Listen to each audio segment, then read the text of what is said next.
So I recently did a wind test with the Mavic Mini. Look at those trees. And proved very popular because it showed just how capable the Mavic Mini is. Oh my god, I'm being blown to bits. Well, I've just done a test with the Mavic Air 2.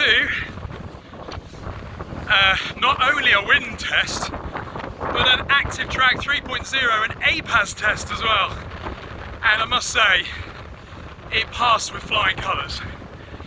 While the Mavic Air 2 is not a stable platform in wind like this as the Mavic 2, ActiveTrack 3.0 and APAS on the Mavic Air 2 is exceptional. And I mean far better than Mavic 2. It goes through gaps where the Mavic 2 wouldn't dream of even thinking about. So anyway, stay tuned on the main Droning On channel to watch the video. I'm going to hopefully edit it in the next few days.